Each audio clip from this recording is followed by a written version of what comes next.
So what do you think of Cape Disappointment so far? It's not disappointing. It does not live up to its name.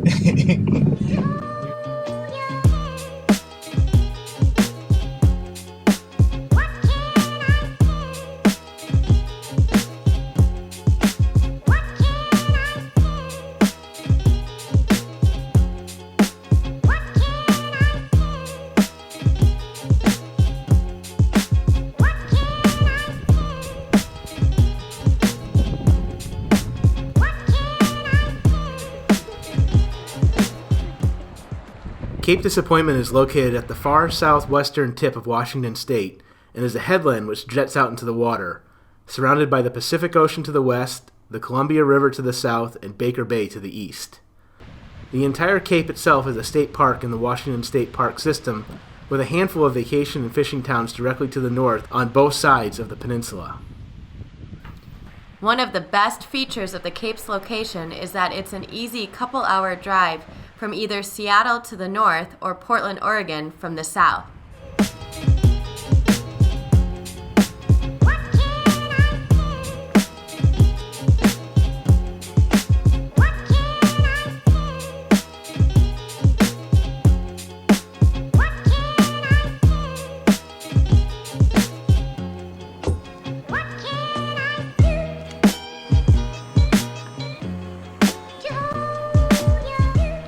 Within the state park itself, there are two main beaches. One to the west on the Pacific Ocean and one to the east just off the Columbia River. There are multiple short hiking trails, one lighthouse within the park, and another one just outside of the park to the south. This lighthouse is still used today by the Coast Guard as both the oldest and biggest search and rescue station in Oregon and Washington. Also within the park are two campgrounds, one located on a small lake in the middle, and another larger one, where we stayed, located within walking distance of the Pacific Ocean to the west. We got a chance to talk to the campground host, who was very helpful. She told us that Cape Disappointment is one of the most popular campgrounds in the Washington State Park system, and I can see why. The campground itself is set up as three groupings of cul-de-sacs, each with a bunch of sites. Within these groupings are some randomly dispersed yurts for rent, and the cul-de-sacs closest to the ocean have a close to uninterrupted view of the water. The trade-off for being next to the water is that they also don't have power. We were told that during the winter, the Pacific Ocean can actually flood these waterfront sites. Otherwise, the campground is really clean, and one of the things I like the most about it is how little you can hear your neighbor, even though the spots are a bit tight. We took a walk out to Bell's View Trail at the north head of the park, out to one of the windiest locations on the coast where winds can reach up to 150 miles per hour. The north head part of the park was the first area in Cape Disappointment to be made a public space, and this trail was named after the county commissioner who fought to make it a park. On our way out to the North Head overlook, we passed a remnant of World War II, coastal surveillance stations. These concrete bunkers were built for three purposes: a base station, a searchlight control booth, and a radar tower. These locations were fortified throughout World War II in case the Columbia River was attacked, as it was a valuable shipping route for the U.S. Now they're slowly being recaptured by nature, but they make for some great viewpoints with lots of rooms to explore.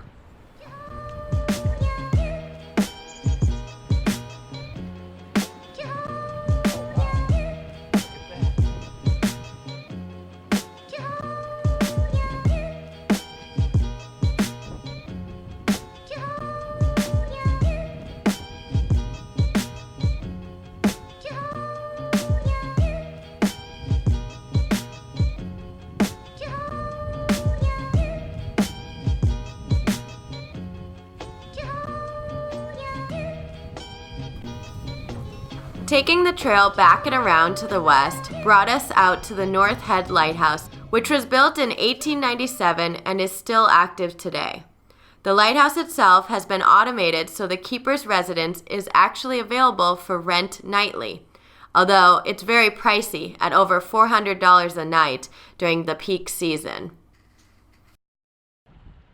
At this point, we decided it was time to head into town. We checked out Baker Bay and the town of Ilwaco on the east side of the peninsula.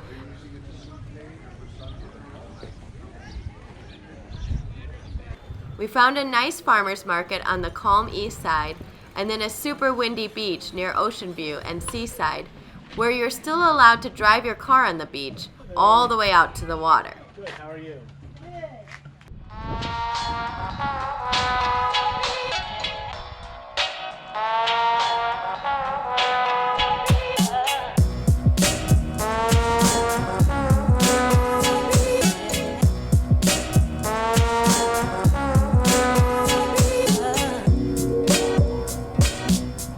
But for us, the North Jetty Brew House was a perfect spot to relax for the afternoon.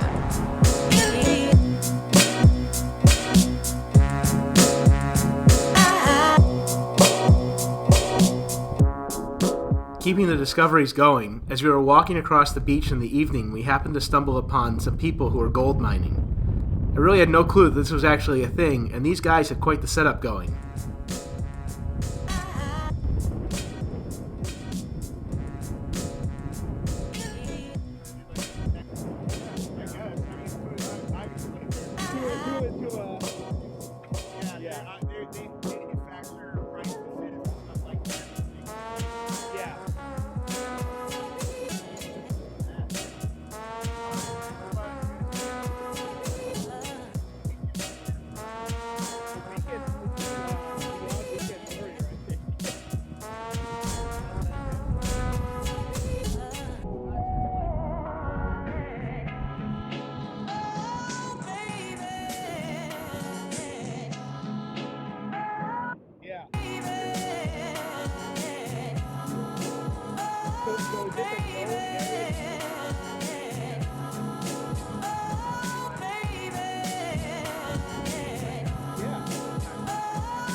At the end of the long day, we decided to hang back and make some camping chili.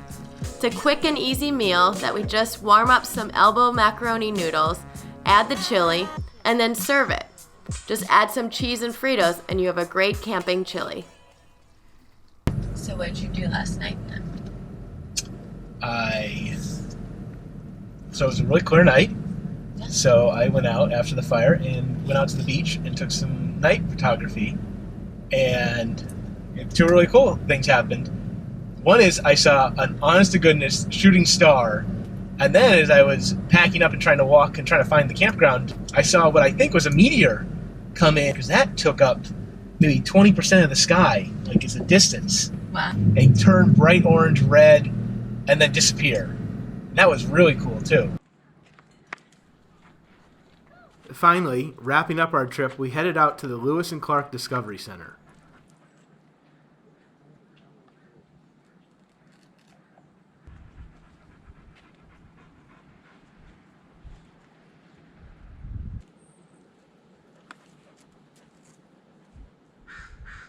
There's a short loop hike you can do to get out there, which brings you by the Coast Guard Command Station at the mouth of the Columbia River. Walking through the woods on our way out there, Julie put her hands up and pointed to a buck that was standing only 5 feet from us. It was so close that I almost missed it. So I asked the guy in the interpretive center, the Lewis and Clark Interpretive Center, why it was called Cape Disappointment. Yeah. Because, as you saw that plaque, that's where Lewis and Clark finished their journey out to the Pacific. And it was actually named before Lewis and Clark even embarked on their journey in the 1800s by a French fur trader named John Mears, who found it in 1788. So I thought that was sort of interesting. Why was it disappointment?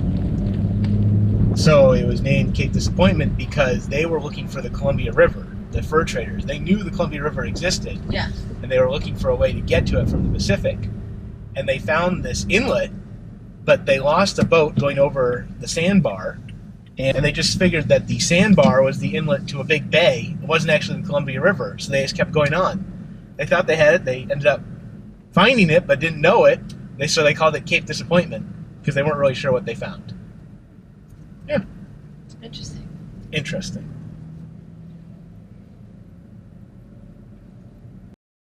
You guys enjoyed our trip to Cape Disappointment. What's next for Moneypenny? Well, Moneypenny is going back into the shop. And then we're off to Coast Guard Festival in Michigan without the trailer. Correct. So our next video will probably be from there. Thanks for watching. If you have any questions, leave them in the comment section. And if you want to see more of these videos, like and subscribe. Bye. Bye.